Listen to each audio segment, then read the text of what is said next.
My sister told our dying mother I was the one who failed the business. I waited until the will reading to reveal the truth about the missing $350 million. I arrived at the hospital late, my shoes still wet from running across the parking lot. The hallway smelled like bleach and old flowers. My mother lay small and pale in the bed, machines breathing for her. Vivian was already there.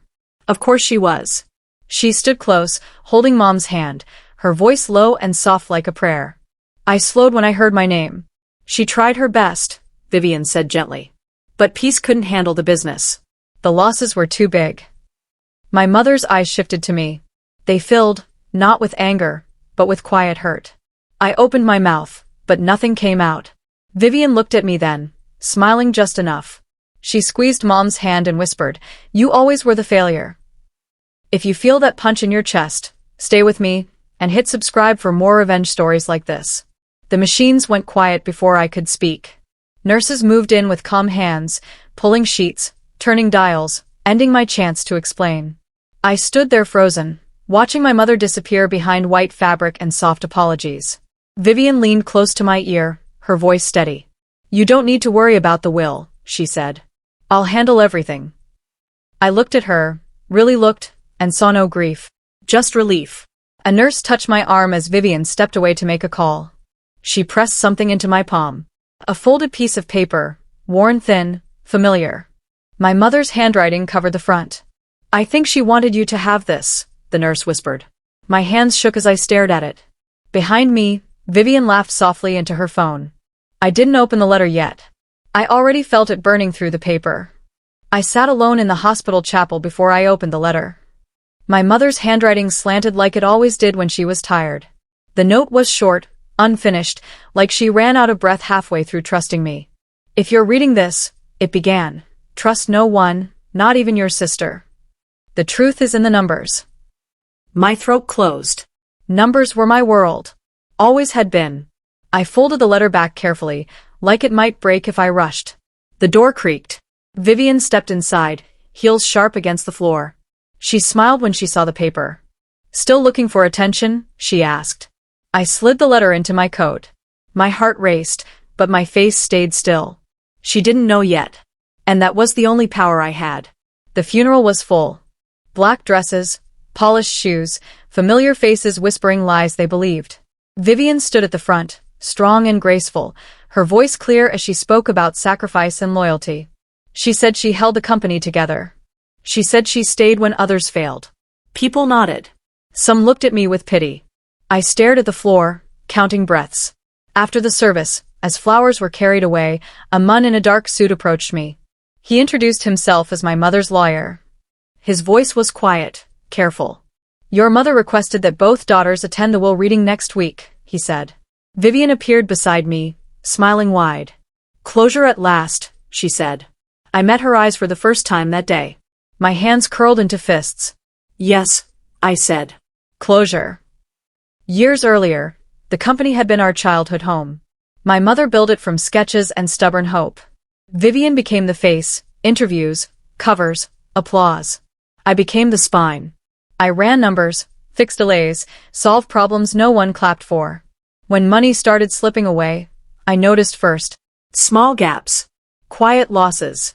Vivian waved them off, said growth always hurt before it bloomed. Only she handled the offshore accounts. Only her signature opened them. I trusted her. Then the losses grew. Millions vanished. Meetings turned sharp. My mother looked tired all the time. Vivian cried in private and blamed me in public. I tried to trace the money, but the trails ended where her name began.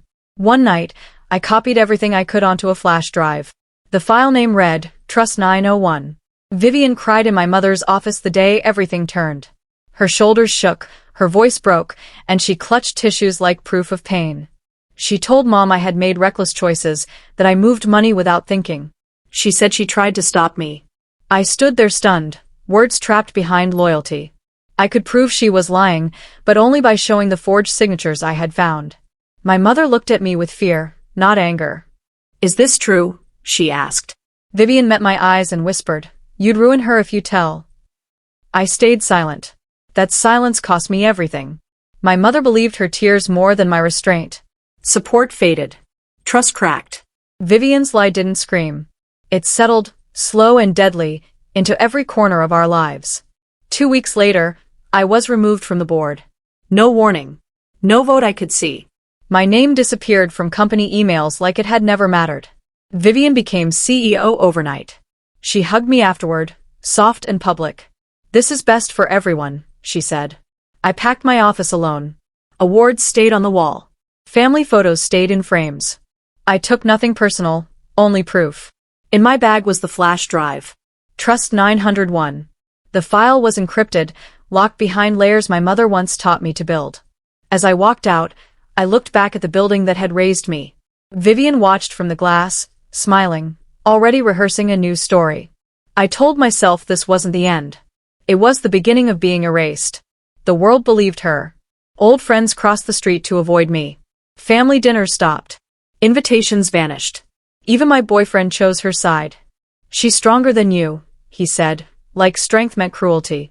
One afternoon, I saw Vivian wearing my mother's necklace. The one she promised would be mine.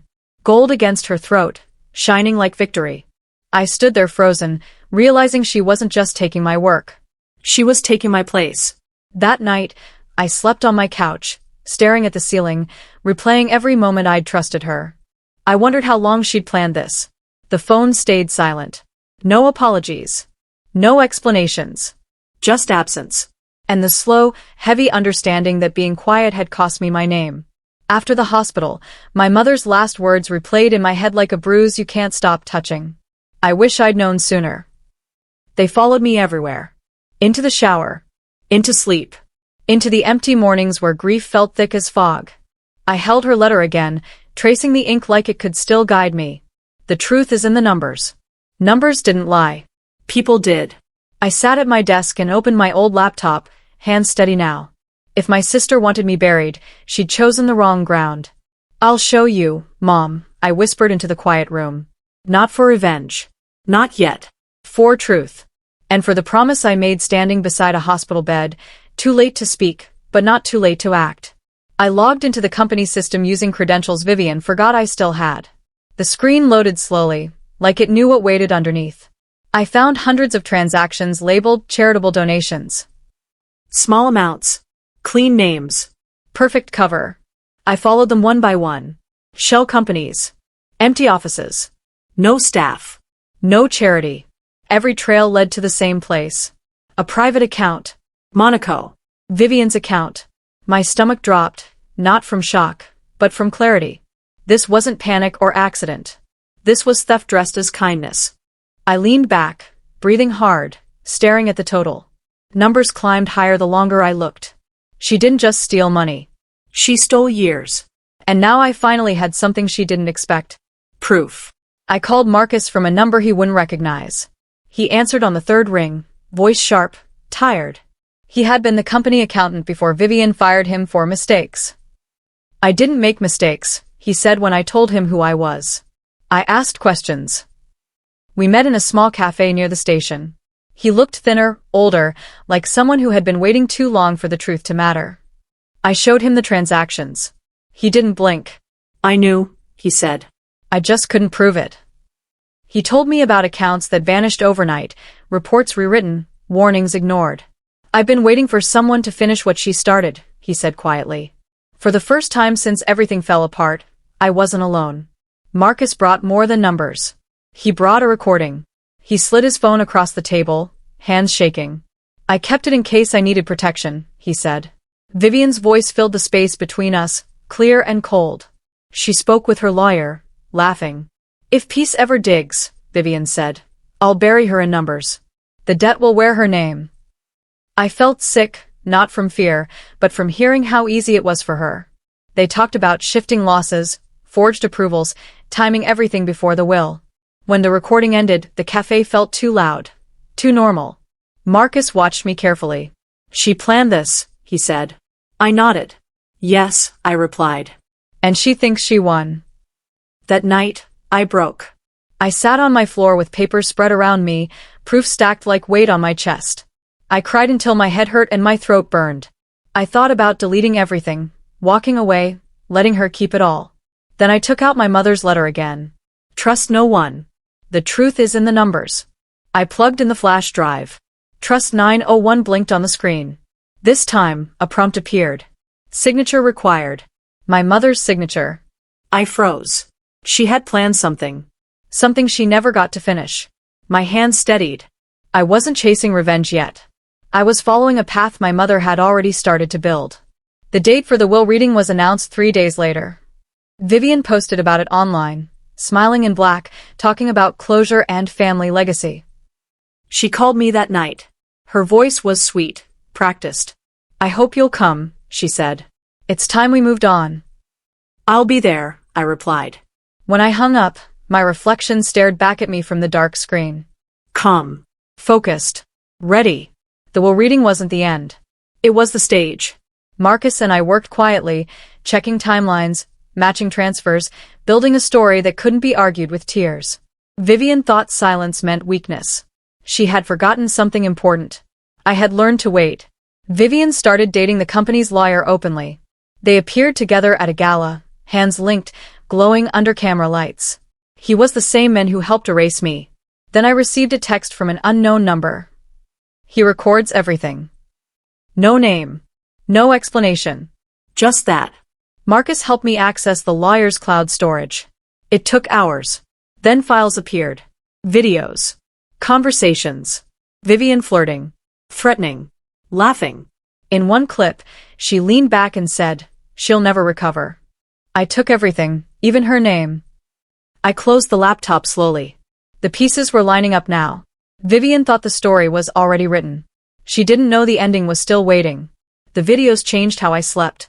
I dreamed of Vivian's laughter, sharp and careless, echoing in empty rooms. Marcus cataloged everything while I watched, forcing myself not to look away. There were recordings of meetings I was never invited to. Calls where she coached people on what to say about me. Moments where she cried on cue, then wiped her face and smiled once the door closed. One video stayed with me. She looked straight at the camera and said, "People believe what sounds confident." I understood then. She didn't just steal money. She stole trust and wore it like perfume. I saved every file twice. 3 times. This wasn't anger anymore. This was preparation. I met with a former investor who had once praised our company as family-built and honest. He didn't smile when he saw me. His business had collapsed after Vivian pushed risky moves and vanished funds. "She ruined me," he said flatly. I showed him proof. He leaned forward, eyes dark. "She did worse than I thought," he whispered. He gave me documents I had never seen, loan agreements, side letters, emails demanding silence. Everything pointed back to Vivian. Tax fraud. False reports. Lies stacked on lies. "If you plan to take her down," he said, "I'll help." I nodded once. The circle widened. Vivian was still dancing under bright lights, unaware the floor beneath her was cracking. 3 nights before the will reading, Marcus called me just after midnight. His voice was tight. "She moved the last assets," he said. I logged in immediately. The company's remaining funds were gone, transferred into a trust. Clean. Fast. The name made my chest tighten. Trust 901. She hadn't just copied my file. She had used it. I sat there staring at the screen, understanding her final move. She planned to walk into the will reading untouchable, holding everything. "She thinks she's sealed it," Marcus said. I closed my eyes. "So did she," I replied. But she didn't know what my mother had hidden. And she didn't know who my mother trusted last. I met my mother's old estate lawyer in a quiet office far from the city. He looked relieved when he saw me, like he had been holding a secret too long. "She made me promise," he said, sliding a small USB across the desk. "Only after her death. Only to you." My hand shook as I took it. "This unlocks Trust 901, he continued. "Your mother suspected deception. She prepared." I felt something loosen in my chest. Not relief. Validation. She had known. On the way home, I didn't turn on music. I let the silence settle. The truth wasn't chasing me anymore. It was waiting. The USB opened everything. Inside the trust sat $6.2 million. Every dollar traced back to stolen company funds. The account was under Vivian's name, but the structure tied it to the estate. She framed me with my own inheritance. I stared at the numbers until they blurred. My mother hadn't saved me with emotion. She saved me with proof. I backed everything up, sealed copies for the lawyer, the court, and one for myself. This wasn't just about money now. It was about ending a lie told at a hospital bed. I whispered into the room, "I see it now, Mom." The storm was ready, and Vivian still thought the sky was clear. I changed how I acted around Vivian. I called her. I visited her office. I congratulated her on saving the company. Each word tasted bitter, but I swallowed it. She loved it. "Mom would be proud of me," she said once, pouring wine like she owned the night. I lowered my eyes. "You were always better at this world," I replied. She smiled wide. Inside, I counted days. I met lawyers quietly. I prepared folders, backups, timelines.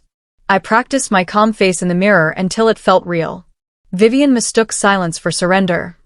When I hugged her goodbye one evening, she whispered, "Maybe Mom was right about you." I hugged her tighter and said, "You're right. I wasn't built for that world." She didn't hear the rest. I was built for the next one. The estate lawyer called me late one night. His voice was careful, like words could break. "There's an amendment," he said. "Added weeks before your mother died." He sent it securely. I read it 3 times. If either daughter is found guilty of deception or financial misconduct, it read, her shares forfeited. My hands went still. Vivian didn't know. She had rushed everything. The theft. The lies. The ending. I sat in the dark, breathing slowly, feeling something I hadn't felt in months. Balance. This wasn't revenge yet. It was alignment. The law. The truth. My mother's quiet strength. All waiting in the same room. And Vivian was walking straight into it, smiling. I leaked nothing big at first. Just hints. Questions. Anonymous tips about missing funds and strange donations tied to the company. No names. No accusations. The press sniffed around. Vivian called me, panicked. "Someone's trying to ruin me," she said. I let concern soften my voice. "That's awful," I replied. Inside, the machine was already moving. Articles appeared. Investors grew nervous. Board members asked questions. Vivian snapped at staff. Slept less. Posted more. She didn't know where the cracks were, only that the ground felt unsteady. I watched quietly, refusing to rush. Truth doesn't need speed. It needs timing. The night before the will reading, I texted her. "See you tomorrow. Dress for success." She replied with a heart emoji. Wouldn't miss it. I laid out my clothes carefully. Black. Simple. No jewelry. I wasn't there to shine. I was there to finish something. Marcus called once. "Everything's ready," he said. I slept deeply for the first time in months. No dreams. No fear. In the morning, I looked at myself and felt steady. The girl who stayed quiet in a hospital room was gone. What remained was someone who kept records, waited patiently, and knew when to speak. The truth was no longer mine to carry alone. It was ready to be seen. The will reading began in a quiet conference room. Lawyers. Witnesses. Soft chairs. Vivian sat straight, calm, already counting what she believed was hers. The lawyer opened the file. I stood before fear could stop me. "Before you continue," I said, voice clear, "there's one last video my mother recorded." Vivian frowned. "What video?" The screen lit up. My mother's face appeared, tired but steady. "If you're hearing this," she said, "truth is my legacy." Vivian's color drained. The room went silent. And that was the moment justice stopped waiting. If you need to see how this ends, hit subscribe for more revenge stories, because from here on, the truth speaks loudly.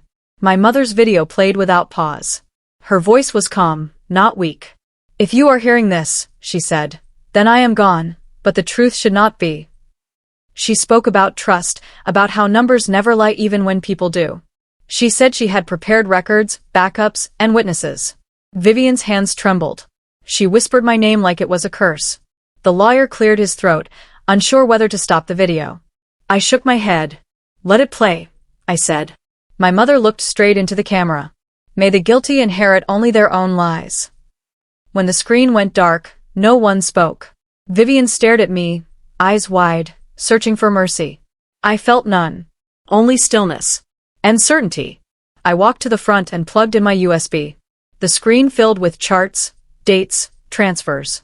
Offshore accounts. Fake charities. Trust 901. Gasps moved through the room like wind. Vivian stood up. Where did you get that? She demanded. From Mom, I said. I scrolled slowly, letting every number settle. Every month. Every theft. The lawyer's face tightened as he read. These funds were hidden intentionally, he said. Vivian shook her head, laughing too fast. This is manipulated. Marcus stood from the back. It isn't, he said. The room shifted. For years, Vivian controlled the story. Now the story had evidence. And it wasn't listening to her anymore. Sirens echoed outside before Vivian even sat down. Reporters poured into the lobby, cameras flashing. Someone had tipped them off. My sister's name spread faster than her lies ever had. Hashtag sister scandal trended before the hour ended. The estate lawyer stood, voice firm. Per clause 12, he announced, Vivian Carter forfeits all inheritance. Vivian screamed. She reached for her lawyer, but he stepped away. Security moved closer. I stayed seated, hands folded, breathing steady. This wasn't chaos to me. It was correction. The truth didn't shout. It stood. As Vivian was escorted out, she looked back once, eyes burning. I didn't look away. For the first time, she saw me clearly. Within days, Vivian's accounts were frozen. Every asset locked. Every escape sealed. Her lawyer boyfriend released a statement denying involvement. I didn't read it twice. Using the recovered Trust 901 funds, I quietly acquired 51% of the company. The board approved it without argument. They wanted stability. I brought proof. Vivian tried to call me. Her name flashed on my phone. I didn't answer. This wasn't about winning. It was about restoring what was broken. At the office, I walked past walls that once erased me. My name returned to documents, records, history. Not as a favor. As fact. The company was never hers alone. It never had been. The next board meeting was brief. I sat at the head of the table. No one questioned it. Halfway through, the doors slammed open. Vivian stormed in, wild-eyed, voice shaking. You can't do this, she shouted. I didn't stand. You're trespassing, I said calmly. This is my building. She laughed, sharp and broken. You stole everything from me. No, I replied. You misplaced it. Security stepped forward. Vivian pointed at me, hand shaking. She planned this. I met her gaze. You wrote the story, I said. I just read it aloud. They led her out screaming. The room stayed silent. Then the meeting continued. The warrant came 2 days later. I wasn't there when they arrested Vivian, but I watched the footage once. Just once. Fraud. Embezzlement. Tax evasion. She screamed that I set her up, that I always hated her. When investigators asked me to comment, I didn't raise my voice. No, I said. She documented everything herself. They showed her the transfers. The videos. The trust. She stopped yelling then. In that silence, I recognized something familiar. Fear. The kind I had carried alone for years. Only now, it belonged to her. Justice didn't look dramatic. It looked final. And it didn't ask how I felt about it. Vivian's fall was fast. Her cars were seized. Her home was repossessed. Designers who once dressed her stopped returning calls. She left voicemails begging me to talk. Apologizing. Blaming stress. Blaming me. I changed my number. This wasn't cruelty. It was closure. The company stabilized under quiet leadership. No press conferences. No speeches. Just repairs. At night, I slept deeply, like my body finally believed the danger had passed. I didn't celebrate. I breathed. The absence of dread felt like freedom. Vivian tried once more through a mutual contact. She wants mercy, they said. I replied simply, she had it. She spent it. And that was the last message I sent about her. I agreed to one interview. One. I wore black. No jewelry. No smile. I didn't destroy my sister, I said calmly. She destroyed our mother's trust. The clip spread quickly. People called me ruthless. Others called me brave. I didn't correct them. I spoke about accountability. About silence. About how family betrayal cuts deeper than any loss. When the segment ended, the anchor thanked me. Outside, my phone buzzed with messages from women I didn't know. They said my story sounded like theirs. That mattered more than headlines. For the first time, my name meant something honest again. Not failure. Not shadow. Just truth. And it fit. I visited Vivian once in prison. The room smelled like bleach and metal. She looked smaller, thinner, stripped of performance. "You're just like me," she whispered through the glass. I leaned forward. "No," I said. "I'm what you could have been if you loved instead of lied." Her face twisted. She slammed her hand against the partition. Guards moved in. I stood calmly. This wasn't victory. It was release. I didn't come for forgiveness. I came for an ending. As I walked out, I felt nothing sharp. No anger. No pity. Just distance. She was no longer my sister. She was someone who made choices and lived inside them. I rebranded the company under my mother's name. Quiet strength. Clean books. Clear values. We funded scholarships for women in business. We paid debts owed to small vendors first. On the wall of the main office, I placed my mother's words. "Trust no one, but never stop building." Marcus became CFO. He earned it. "You're fair," he said once. "Mom taught me," I replied. The company healed slowly. So did I. Success no longer felt like something I had to defend. It felt earned. And for the first time since the hospital, I felt my mother near, not disappointed. Proud. Marcus settled into his role like he had been waiting for it all along. He questioned everything, trusted numbers over noise, and never confused loyalty with silence. "You're careful," he told me one evening after a long meeting. "I learned the cost of not being," I replied. The company no longer felt haunted. Meetings were honest. Books were clean. People spoke without fear.